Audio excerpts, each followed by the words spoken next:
Señor, gracias porque en tu misericordia nos permites orar a ti y pedir tu Espíritu Santo para poder entender tu palabra, escuchar tu palabra, y que no sea solamente algo intelectual, sino algo que espiritualmente opere en nosotros y nos transforme. Señor, no es un asunto de conocimiento, sino de poder. Y tu Espíritu Santo es el poder que necesitamos para vivir como a ti te agrada. Y es nuestro anhelo. Así que lo pedimos y te rogamos que en este tiempo nos hables, Padre. Y lo pedimos no en nuestros méritos, porque no tenemos, sino en los méritos de Cristo. Y a Él sea toda gloria en el nombre de Jesús, Señor. Amén. Isaías capítulo 23. El capítulo 23 es el último capítulo de esta sección larga que hemos tenido desde el capítulo 13, que son condenas o profecías hacia distintas naciones. Y hemos escuchado la profecía contra Babilonia, contra Edom, contra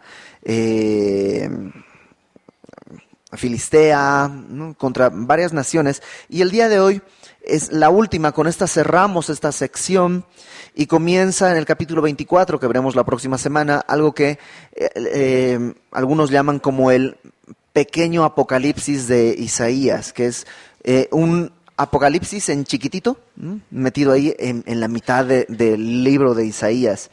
Pero eso es la próxima semana. El día de hoy vamos a estar hablando de la profecía sobre Fenicia. Algunos títulos en tu Biblia dirán profecías sobre Tiro, ¿no? Otros dirán Tiro y Sidón. Bueno, Tiro y Sidón eran ciudades fenicias.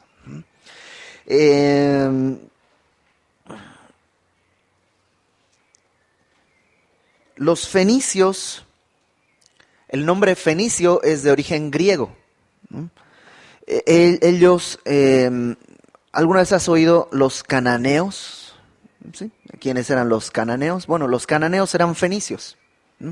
Cananeo quiere decir comerciante. Y comerciante en griego en aquella época se decía fenicio. Entonces, cananeos o fenicios son la misma gente. Ellos asimismos se identificaban con su ciudad. Digamos, los de Tiro se llamaban tirios. Los de Sidón se llamaban asimismos sidonios. Y cuando no se decían sidonios o tirios, se llamaban fenicios o cananeos. Básicamente, entonces es el mismo tipo de gente, la misma nación, distintas ciudades, Tiro, Sidón, por ejemplo. Los fenicios eran grandes navegantes. Se caracterizaban por ser grandes navegantes y comercializar. Por eso cananeo es comerciante, porque ellos se encargaban de eso, de llevar mercancía de un lado a otro dentro del territorio conocido. Compraban, digamos, trigo y grano en Egipto. Egipto está al sur. Lo llevaban probablemente en una especie de estación intermedia a Chipre. No sé si tú ubicas más o menos Tierra Santa. A ver si para la próxima semana tenemos un mapa y hacemos un resumen de todas las naciones que hemos estado viendo. Pero, digamos, si es Tierra Santa y tienes Jerusalén acá, hacia el norte está Tiro y Sidón. Y un poquito más al norte hay una isla ahí en el mar Mediterráneo que se llama Chipre. Entonces, desde Egipto, digamos, desde el sur, llevaban trigo o granos hasta Egipto, hasta Chipre, y de Chipre partían hacia todo el resto del mundo conocido, e incluso llegaron, se piensa algunos, hasta España, o algunos piensan que hasta Inglaterra, que sería Tarsis, y ellos iban hasta Tarsis, y hay un gran debate sobre exactamente qué es Tarsis. Algunos piensan que es, algunas teorías piensan que es Tarso, ¿no? Que estaría ahí muy cerquita. ¿Te acuerdas, Saulo de Tarso? Muy cerquita, pero no tendría mucho sentido porque está muy pegado, está muy pegado. Otros identifican Tarsis con Tarses o Tarseso, que es una región en Andalucía, por ahí por el Guadalquivir, en España, Sevilla, toda esa zona ahí igual bordeando el mar Mediterráneo. Y otros piensan que está hablando incluso de algunas partes de Inglaterra. Entonces, lo que sí nos queda claro es que los fenicios eran grandes comerciantes y grandes navegantes. Y bueno, todo esto como para entrar en contexto de quiénes son estos que Dios les habla. Y dice capítulo 23, versículo 1, profecía sobre Tiro. Y tú recuerdas que profecía quiere decir carga. En esta sección, la palabra hebrea que se utiliza quiere decir carga o peso. Entonces, no son profecías agradables, son pesos, cargas que tienen que tomar ellos. Y dice profecía sobre Tiro. Dice, aullad naves de Tarsis, porque destruida es Tiro, hasta no quedar casa, ni a dónde entrar. Desde la tierra de Kitim, Kitim es Chipre. Cuando tú encuentres en tu Biblia Kitim, está haciendo referencia a Chipre. Desde la tierra de Kitim les es revelado. Un par de cosas para que entendamos el texto es que naves de Tarsis no hace referencia a naves que se originan en Tarsis, sino naves capaces de llegar a Tarsis. Eran barcos muy grandes, barcos que podían adentrarse en alta mar. Y eran muchas naves fenicias que caían en esta categoría. Había, digamos, distintos tipos de naves, pero las naves que podían cruzar grandes distancias en mar, adentrarse en alta mar, se llamaban naves de Tarsis. De hecho, si tú tienes algunas versiones alternativas, cuando está escrito naves de Tarsis, algunas versiones lo traducen como caravanas de barcos o barcos comerciantes, una cosa así. Porque aunque no es literal, ¿no? Naves de Tarsis sería la traducción literal, el concepto, lo que querían decir era esto, embarcaciones mercantes muy grandes.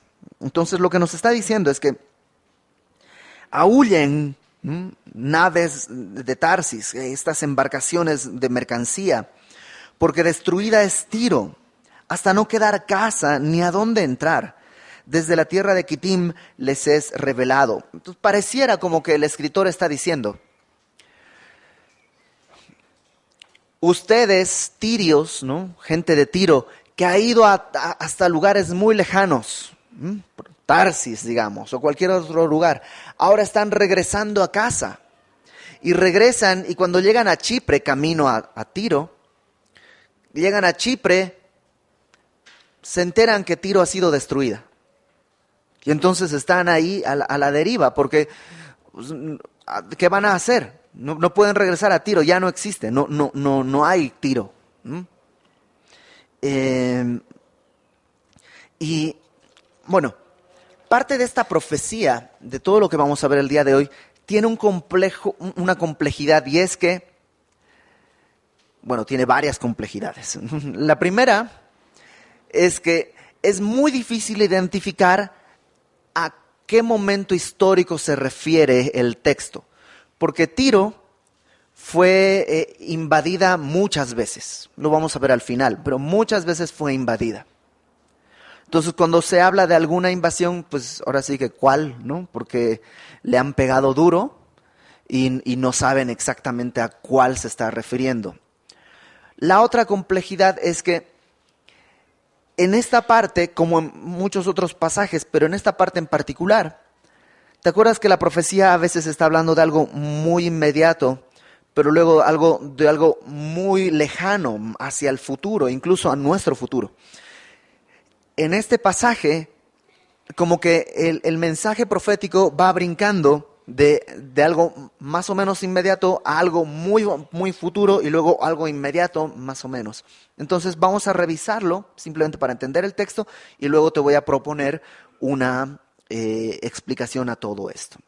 Entonces lo que nos dice es que en algún momento Tiro va a ser destruida y los navegantes van a tener que llegar y estacionarse en Chipre porque no hay a dónde llegar, ¿no? El destino al que ibas a llegar desapareció. En versículo 2. Entonces dice, aúllen, ¿no? O sea, imagínate que vienes camino al DF y te dicen, bueno, el DF ya no está.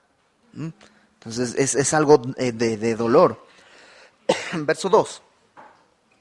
Callad, moradores de la costa, mercaderes de Sidón, que pasando el mar te abastecían. Y ahora cambia un poco el público. Está hablando primero a estas embarcaciones de Tarsis. Aúllen, ya no está el lugar a donde van a llegar. Ahora le habla a Sidón, que era una ciudad cercana, igual Fenicia, muy importante. Tiro y Sidón eran ciudades muy importantes en aquella época.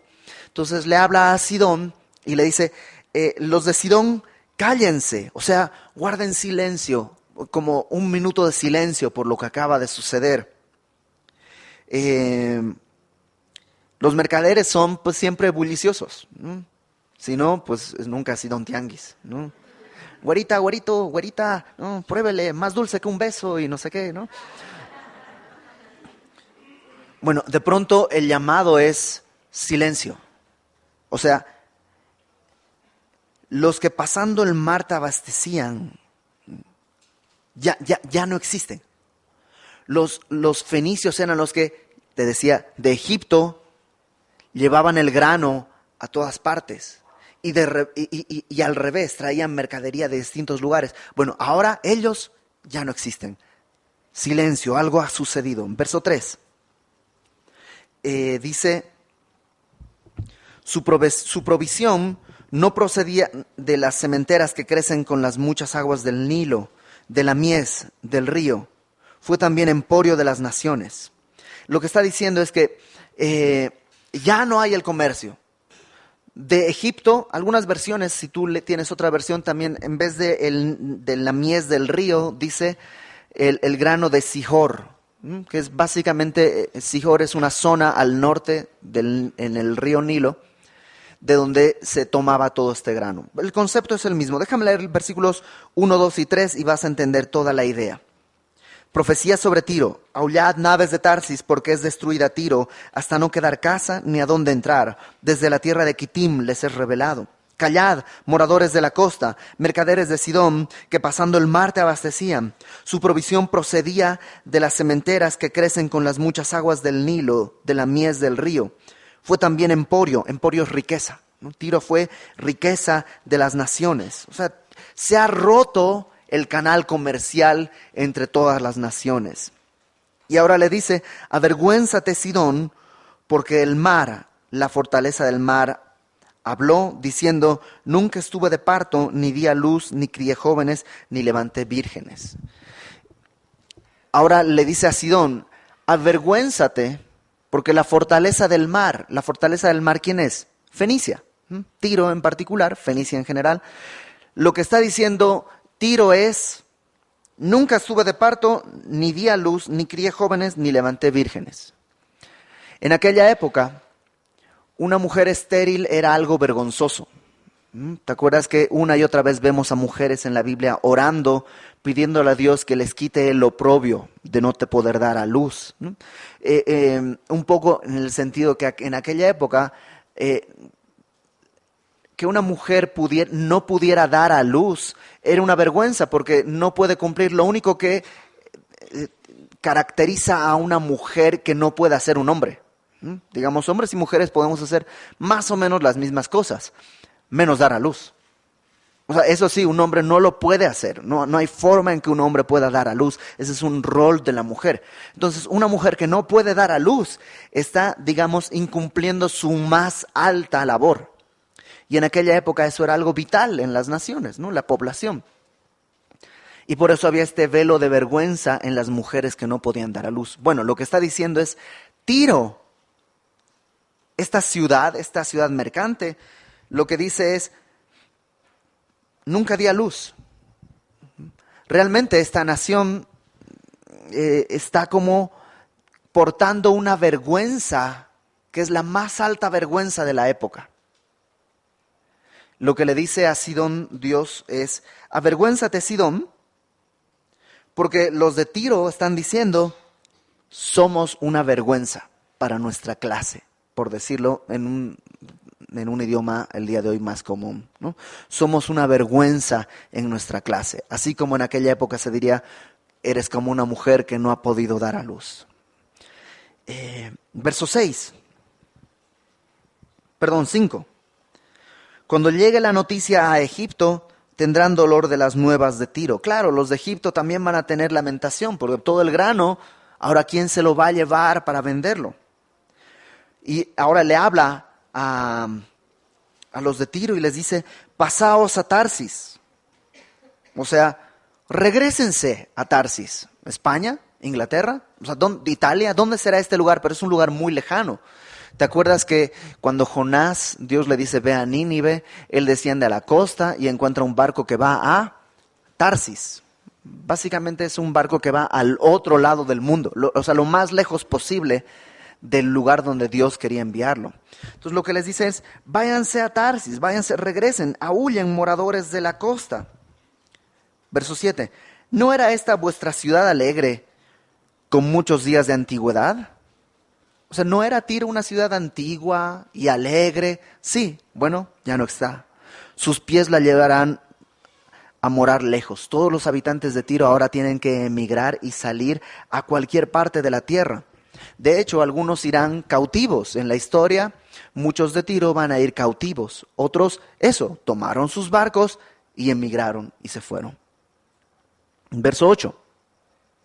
Esta pregunta es importante. ¿Quién decretó esto sobre Tiro, la que repartía coronas, cuyos negociantes eran príncipes, cuyos mercaderes eran los nobles de la tierra? Dos cositas. Dice primero que en Tiro repartía coronas. Sus negociantes eran príncipes, sus mercaderes eran nobles. Era una ciudad caracterizada por el comercio, el dinero. En esta ciudad el príncipe era el que tenía dinero. El noble era el que podía hacer negocios. Y tú dices, como que me suena conocida esa realidad. El día de hoy, ¿quién es el importante? El que tiene dinero. Cuando, y no quiero sonar peyorativo de ninguna manera, pero uno pensaría que la gente con dinero, pues realmente puede, pues si yo no tuviera que preocuparme por dinero, nunca más en mi vida, que tuviera una cuenta exuberantemente abundante. ¿Qué es lo que haría Siebert? Bueno, probablemente compraría una casa o un departamento donde tuviera una habitación que fuese mi estudio, ¿no? Donde poner mi escritorio y poder estudiar. Segundo, probablemente iría a Jerusalén, ¿no? Para conocer esos lugares. Iría a un tour por la ruta de Pablo. Luego iría a Roma, no más por ir, ¿no?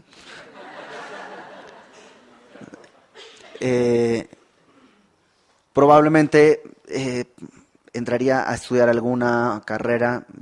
Yo he tenido varias pasiones, la filología, ¿no? Me encantaría haber sido filólogo, historiador.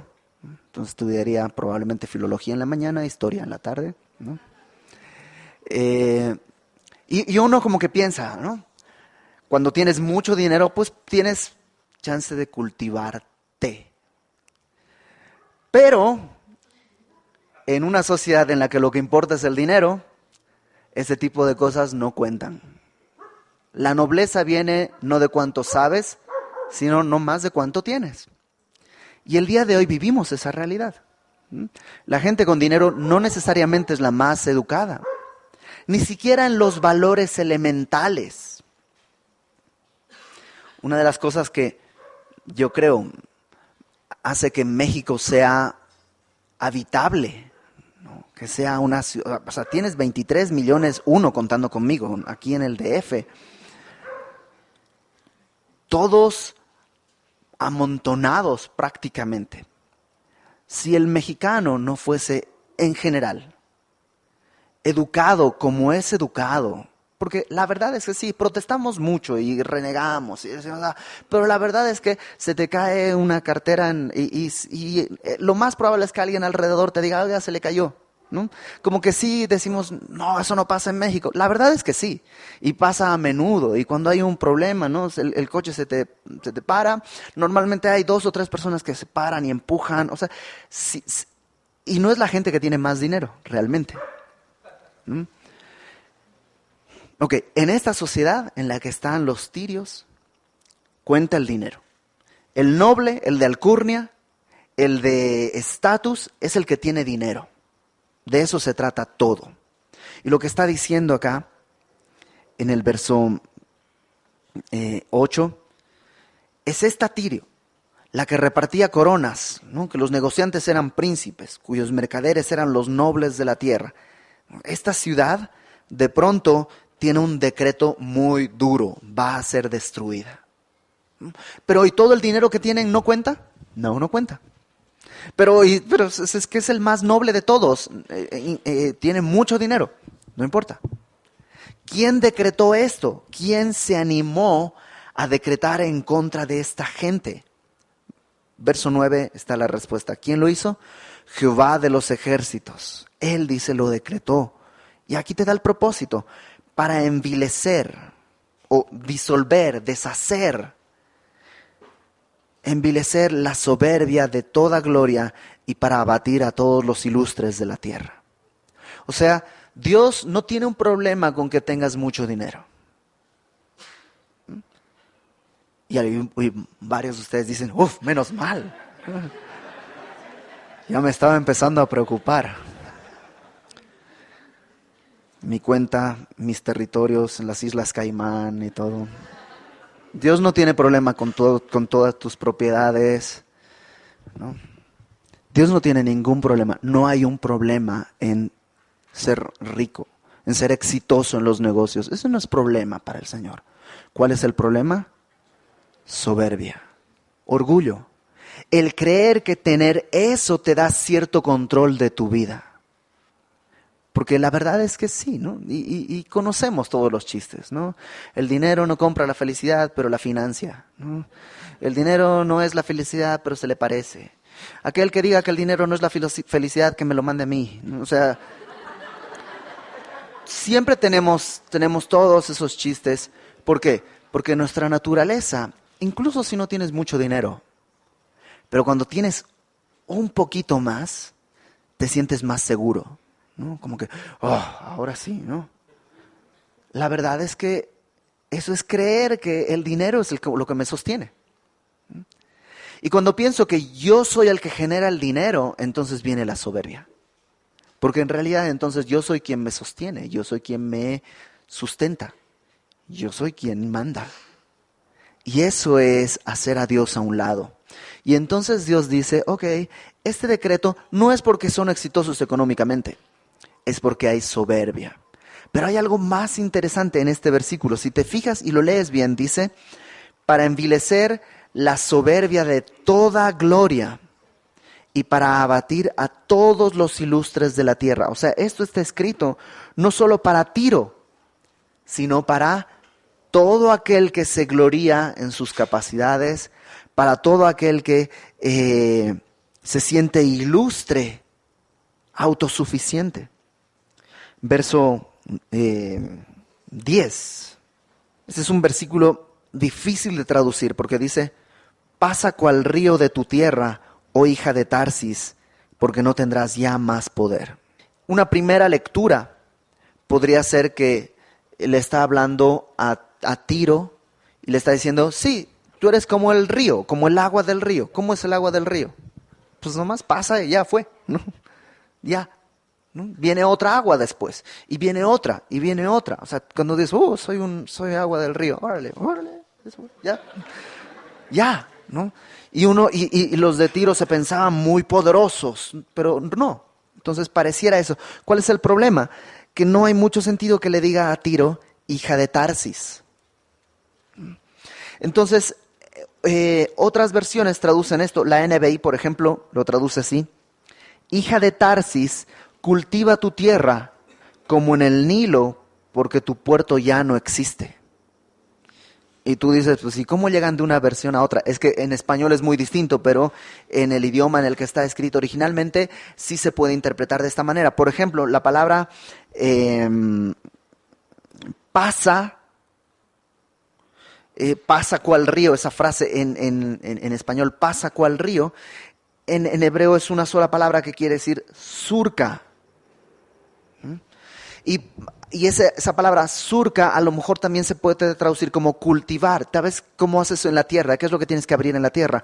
Un surco. Entonces, por eso es que hay esta variante en la traducción. Y creo que tiene más lógica. Le está hablando ahora Dios no a Tiro, sino a Tarsis.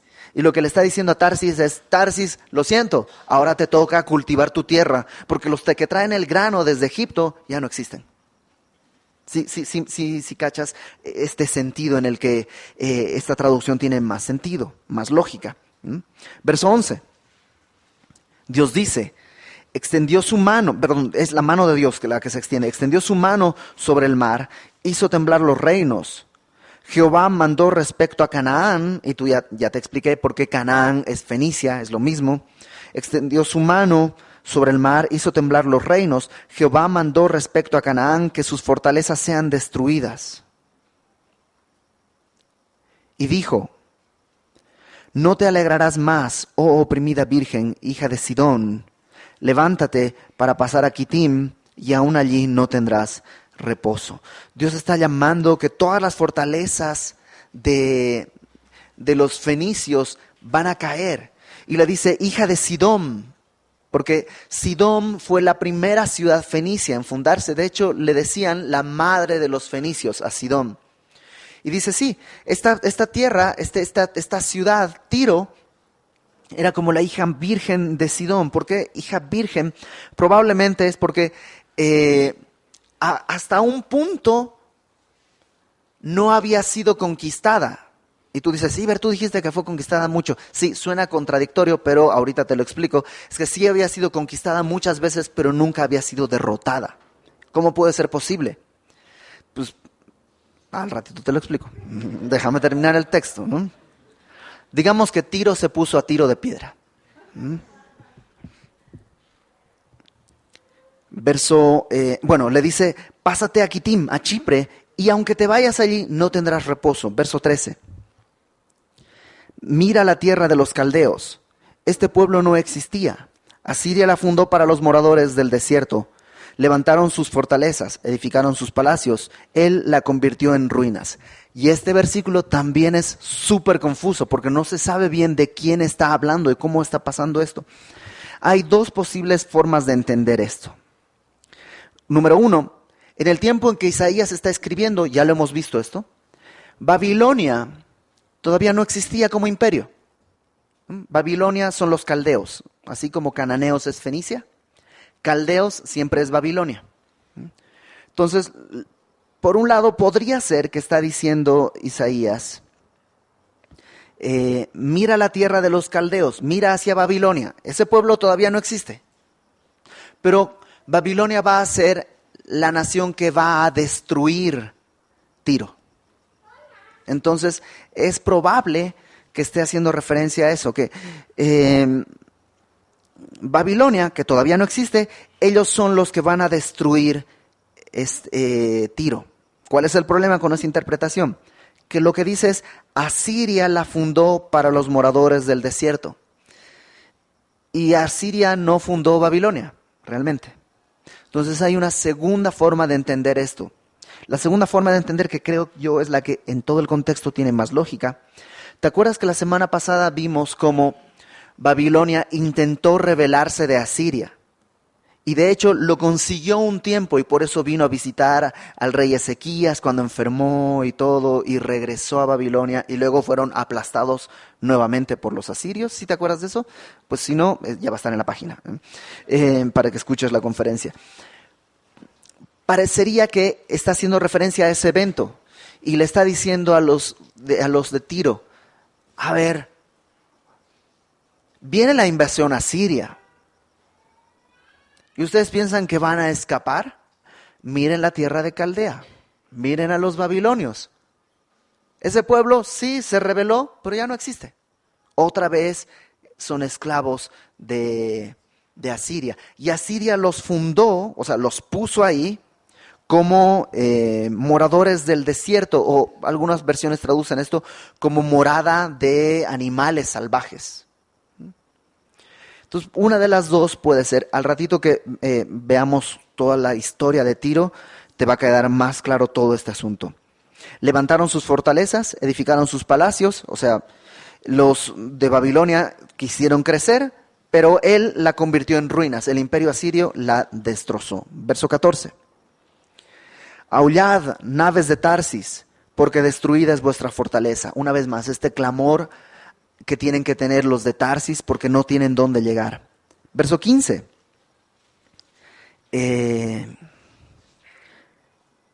Acontecerá en aquel día que Tiro será puesta en olvido por 70 años como días de un rey. Después de los 70 años cantará Tiro canción como de ramera. Toma arpa y rodea la ciudad, oh ramera olvidada. Haz buena melodía, reitera la canción para que seas recordada. Y aquí hay otra profecía que dice, sí, Tiro va a caer y va a ser olvidada. ¿Pero por cuánto tiempo? 70 años. Y luego aclara, como dice, como días de un rey. Entonces puede ser que sean 70 años literales o puede estar hablando de durante un reinado, la vida de un rey que en promedio era 70 años. Puede ser. ¿Y esto qué es? Este asunto de que Tiro será olvidada 70 años y luego será recordada. Y cuando sea recordada, lo que le dice es, canta como una ramera, o sea, vuelve, digamos, a ejercer tu oficio, vuelve a llamar a tus clientes, ¿no? Suena muy fuerte esta idea de la ramera, ¿no? Pero realmente, salvando todas las diferencias de pecado y sexuales, básicamente lo que está diciendo es, o sea, los de Tiro hacían negocios con cualquiera, un poco como una ramera. No sé si cachas el paralelismo que está poniendo. No era una nación que se prostituía sexualmente, pero sí tenía negocios con quien sea. Entonces lo que está diciendo es, bueno, ahora que has sido recordada, Tiro, después de 70 años, vuelve a cantar, o sea, vuelve a llamar a tus clientes, vuelve a conquistar gente para que vuelvan a emplearte y a hacer negocios. ¿Qué onda con estos 70 años? Otra vez hay dos teorías. La primera es que entre el año 700 y el año 630, entre el 701 y el año 630, antes de Cristo, por supuesto, una vez que fueron conquistados por los asirios, Tiro dejó de tener libertad en sus negocios. Entonces probablemente hace referencia a esta etapa en la que se apagó el comercio de Tiro porque no tenían esta capacidad. De alguna manera eran presa de los asirios y no podían hacerlo. Pasado esta etapa, recuperaron, cayó el imperio asirio y volvieron a tener libertad y volvieron a iniciar sus rutas mercantiles. Algunos piensan que está haciendo referencia a eso. Otros piensan que está haciendo referencia un poco más adelante, cuando Babilonia conquista todo, ¿no? Después del imperio asirio se levantó el imperio babilónico y conquistó todo. Y entre esas cosas que conquistó fue Tiro. Y otra de las cosas que conquistó fue Israel, el reino de Judá, y específicamente conquistó Jerusalén. Y Jerusalén, los judíos son enviados a Babilonia, ¿cuántos años? ¿Quién se acuerda? 70 años. Cuando cumplen 70 años en cautiverio, ¿qué es lo que sucede? Cae Babilonia y sube el imperio medo-persa. Entonces algunos piensan que estos 70 años están haciendo referencia a que en el tiempo en que el pueblo de Israel esté cautivo, los fenicios van a igual tener problemas mercantiles porque están bajo el gobierno babilónico y no van a poder ejercer esto. Cuando cae el gobierno babilónico, el imperio medo-persa tenía, entre otras características, que daba cierta libertad. De hecho, a los judíos les dice, vayan a su tierra y reconstruyan el templo. Entonces, a los fenicios les dirá, pues reconstruyan su comercio. ¿Cuál de estas dos es? Realmente yo no me inclino por ninguna en particular.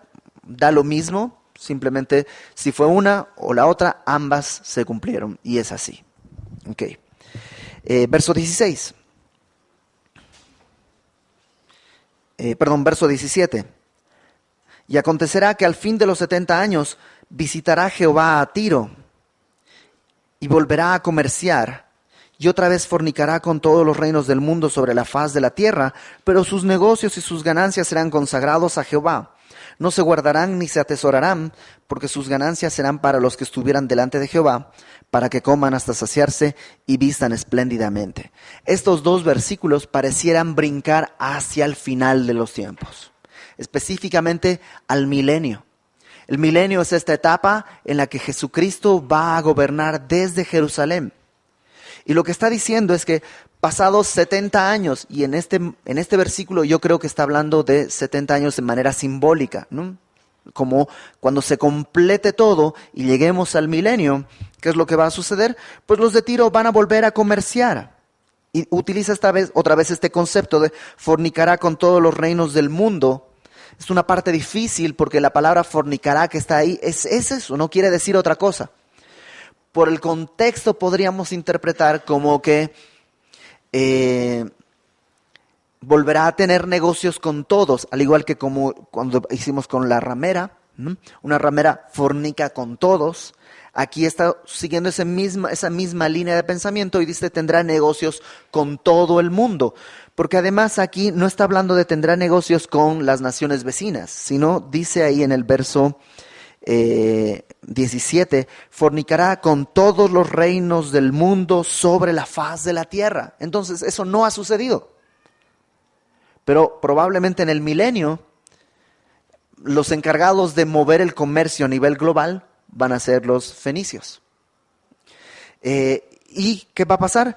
Que sus negocios van a arrojar ganancias, y esas ganancias ya no van a ser para ellos, sino, dice, serán consagradas a Jehová. No se guardarán ni se atesorarán, porque sus ganancias serán para que los que estuvieran delante de Jehová, está hablando de los sacerdotes del templo milenial, coman hasta saciarse y vistan espléndidamente. Como te digo, es una porción difícil de entender. Yo creo que es la manera más lógica entender como esto de prostitución y esto de fornicación. En este contexto, en este momento, está hablando de tener negocios con cualquiera, con muchos, y no en un término sexual. Acompáñame al Salmo 45, por favor. El Salmo 45 es un salmo mesiánico. Un salmo mesiánico es un salmo que habla del Mesías. Y generalmente habla del Mesías en su reino milenial. Y tú puedes leer desde el principio, si quieres lo leemos desde el principio para que veas cómo está hablando de Jesucristo en su segunda venida en el reino milenial. Dice: rebosa mi corazón palabra buena, dirijo al rey mi canto, mi lengua es pluma de escribiente muy ligero. Eres el más hermoso de los hijos de los hombres, la gracia se derramó en tus labios, por tanto Dios te ha bendecido para siempre. No está hablando de Jesús, el más hermoso de todos los hombres, Dios lo ha bendecido. Ciñe tu espada sobre el muslo, oh valiente, con tu gloria y con tu majestad. Cuando vino en su primera venida, el Mesías no vino con espada, pero en su segunda venida sí, y está viniendo eso a conquistar, con gloria, con majestad. En tu gloria sé prosperado, cabalga sobre palabra de verdad, de humildad y de justicia, y tu diestra te enseñará cosas terribles. Tus saetas agudas con que caerán pueblos debajo de ti, penetrarán en el corazón de los enemigos del rey. Tu trono, oh Dios, es eterno y para siempre. Cetro de justicia es el cetro de tu reino. Has amado la justicia y aborrecido la maldad. Por tanto te ungió Dios, el Dios tuyo, con óleo de alegría más que a tus compañeros. Mirra, áloe y casia exhalan todos tus vestidos. Desde palacios de marfil te recrean. Y chécate. Hijas de reyes están entre tus ilustres. Está la reina a tu diestra con oro de Ofir. Oye, hija, y mira, e inclina tu oído, olvida tu pueblo y la casa de tu padre, y deseará el rey tu hermosura, e inclínate a él, porque él es tu Señor. Y las hijas de Tiro vendrán con presentes, e implorarán tu favor los ricos del pueblo. Si te das cuenta, está hablando de este momento. Todo el contexto es el milenio. Y en el milenio, las hijas de Tiro vienen con presentes, justo lo que acabamos de leer, que todas sus ganancias vendrán y las pondrán delante del rey. Una vez más, el problema de Tiro no es el dinero, sino la soberbia. Y tú dices, ok, ¿y nosotros cómo quedamos en esta ecuación? Evidentemente, creo que Dios nos quiere hablar acerca de soberbia. Y no creo que sea coincidencia que hablando de soberbia haya elegido Dios hablar de Tiro. Porque, ¿cuál será la soberbia más grande que podemos tener? Yo creo cuando rechazamos la voluntad de Dios, cuando pretendemos hacer nuestro propio deseo, cuando queremos hacer las cosas a nuestra manera, haciendo a Dios a un lado, no hay soberbia más grande, porque básicamente estamos diciéndole a Dios, yo sé hacerlo mejor. O sea, hazte a un lado, no me vengas con tus cosas, yo sé hacerlo mejor. Eso yo creo que es el estado de soberbia más alto en el ser humano. Y todos podemos caer en eso. Todos podemos caer en eso, en ser rebeldes a lo que Dios nos pide, tratando de hacer las cosas a nuestra manera, olvidando algo bien sencillo. Dios siempre gana. O sea, nunca le podemos ganar a Dios. Y no sé si tú has intentado hacer las cosas a tu manera, a ver si le puedes ganar a Dios en su voluntad. El resultado siempre es amargo. Y al final, Dios siempre hace lo que Dios quería hacer. Siempre gana. Como decía Lalito Balandrano, a Dios no le gana nadie, nunca jamás en toda la historia, nadie de los jamases. A Dios nadie le gana. Y Tiro es un ejemplo, porque, como te dije, Dios había decretado algo. Y Tiro durante su historia ha tratado de escaparse de ese destino. Vamos a Ezequiel capítulo 26 y no te preocupes, no vamos a ver todo Ezequiel, ni todo el capítulo 26. Pero ahí hay una profecía sobre Tiro. Ezequiel 26 dice, imagínate, los asirios realmente no conquistaron Tiro. En el contexto de Isaías siempre está la amenaza asiria. Los asirios conquistaron, digamos, el territorio y todo, pero no destrozaron Tiro, no pasó nada en Tiro, siguieron ahí. Y a lo mejor pensaron, realmente Dios se equivocó, nos salimos con la nuestra y seguimos adelante. Pero Ezequiel predica esto y profetiza esto. Versículo dice 1. Aconteció en el 11º año, en el día 1 del mes, que vino a mí palabra de Jehová diciendo, hijo de hombre, por cuanto dijo Tiro contra Jerusalén, ea, bien quebrantada está la que era puerta de las naciones, a mí se volvió, yo seré llena y ella será desierta. O sea, Tiro sigue soberbio. ¿Ya cayó Jerusalén? Pues sí, ahora me van a venir a buscar a mí. Y Dios dice, ok, ya que Tiro dijo eso, sigue siendo soberbio contra mí. Porque al final de cuentas, Jerusalén es la ciudad del gran rey. Ya que dijo esto, por tanto, verso 3 dice, así ha dicho Jehová el Señor, he aquí, yo estoy contra ti, oh Tiro. ¿Te imaginas eso? Que Dios te dijera, estoy contra ti. Oh, debería movernos a temblar, pero los de Tiro no hicieron nada.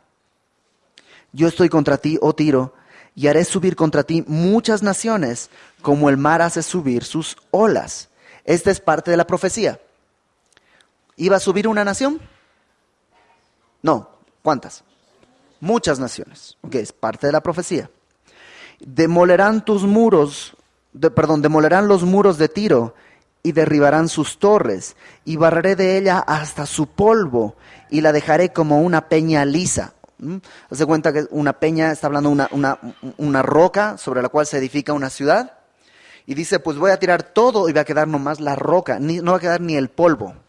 Va a quedar solo la roca.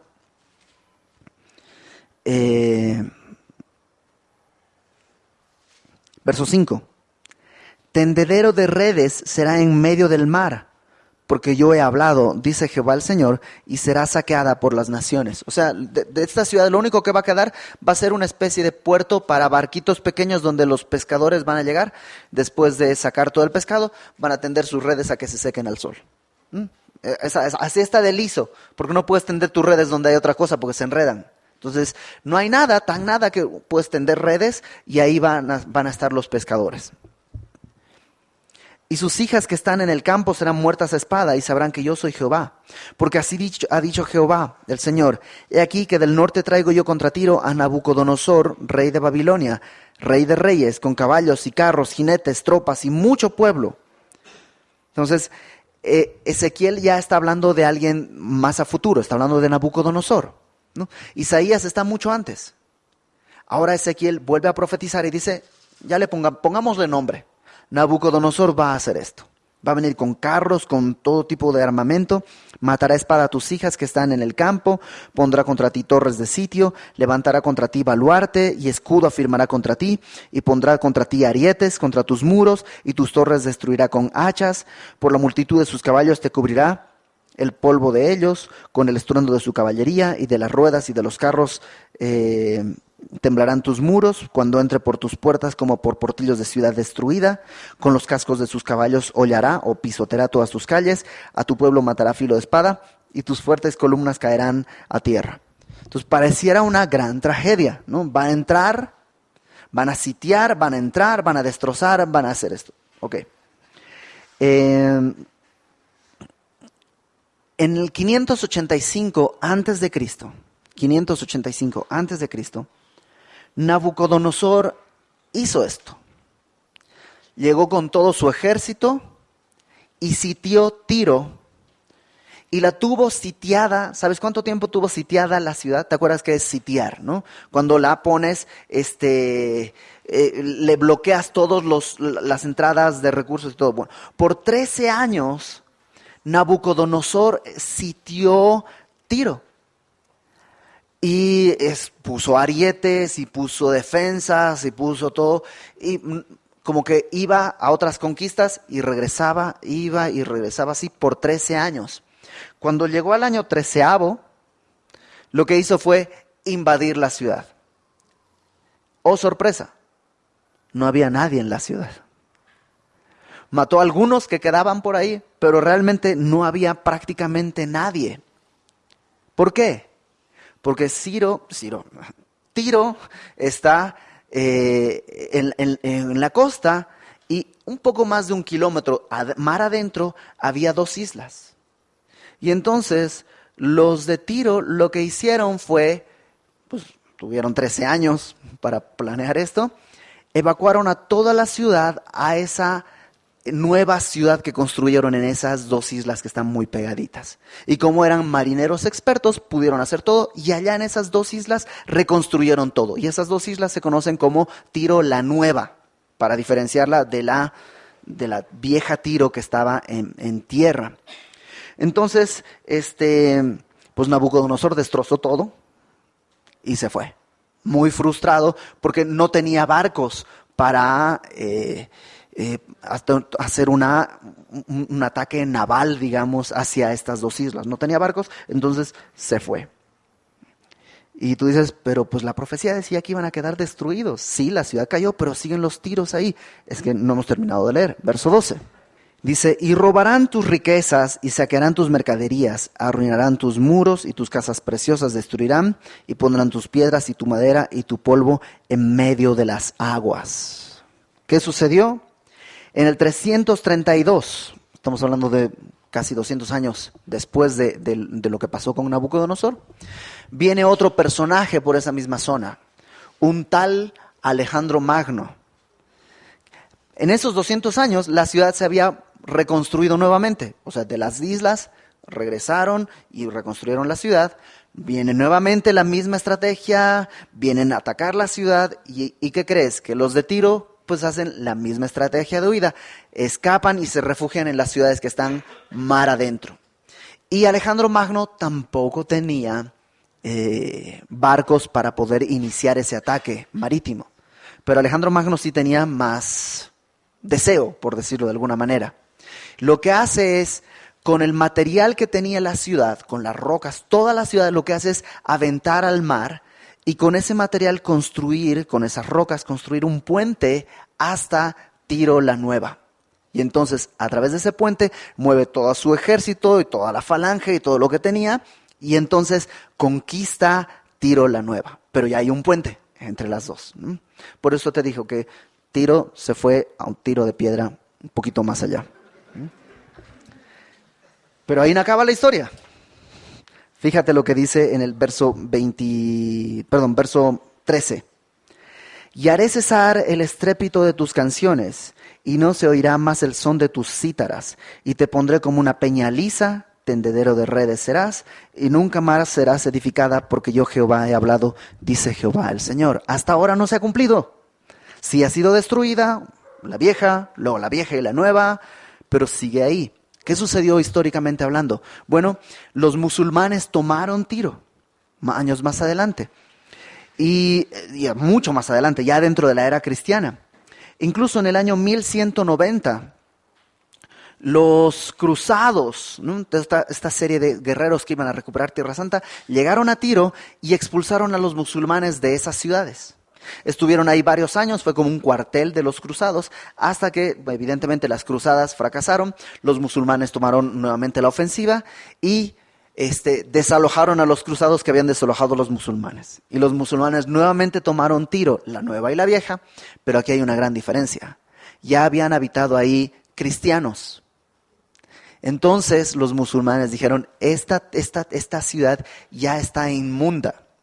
Lo que hicieron fue arrojar todo al mar, destruyeron todo y no construyeron nada más ahí. Y hasta el día de hoy no hay nada. Hay una Tiro, pero no está en este mismo lugar. Todo esto es lo que el día de hoy se le conoce como Líbano, la zona de Líbano. Ahí hay una Tiro, pero no está en este lugar.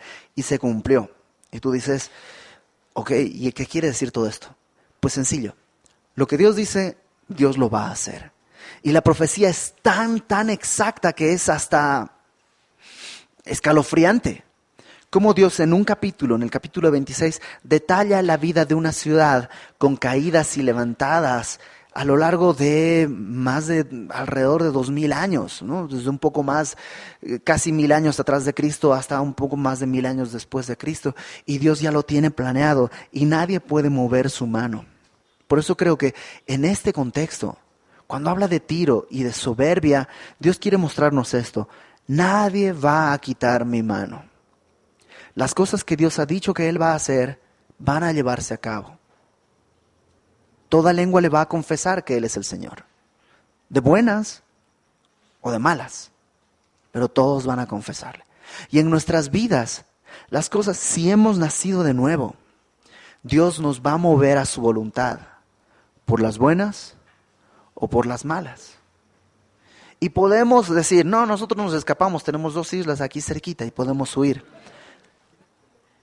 Es decir, Dios puede usar incluso personas paganas para disciplinarnos y llevar a cabo su propósito. Entonces, pues, ¿qué te parece si más bien abrazamos la voluntad de Dios? Que sabemos que es buena, que sabemos que es perfecta y que es agradable. No a mi carne, muchas veces no es agradable a mi carne. Pero después cuando veo el fruto, puedo decir, ¿sabes qué? He comprobado que la voluntad de Dios es mejor que mi voluntad. Entonces suelta las cosas en manos de Dios. Humíllate bajo su mano. No seas como Tiro, que neciamente porfió con el Señor hasta que Dios dijo, hasta aquí llegamos. Y solo es un lugar para redes, hay amontonadas. Que tu vida no sea eso, que tu vida sea un lugar para pescadores, que tu vida sea un lugar en el que tú puedes construir y edificar. Pues vamos a orar. Señor, gracias porque, Señor, a la primera tú deberías desecharnos por nuestra condición tan necia tantas veces. pero tú decides insistir una y otra vez. Y nos muestras cómo tu palabra es perfecta, cómo tu palabra es verdadera. Y ahora, Señor, nos llamas a obedecerte porque lo que tú has dicho va a suceder. Danos fe para creerte, para obedecerte en los pequeños y en los grandes encargos que nos das. Sujeta nuestra vida a ti, Señor, y destruye lo que tengas que destruir en nosotros. Queremos vivir edificando sobre la roca, con oro, plata y piedras preciosas. No que esta roca quede desnuda y desierta sin nada. Y ser salvos, pero nada más. Queremos vivir para tu gloria. El tiempo que nos prestes mientras estemos aquí, Señor, queremos que sea en sujeción a tu voluntad, en humillación delante de tu nombre y para tu gloria. En el nombre de Jesús. Amén.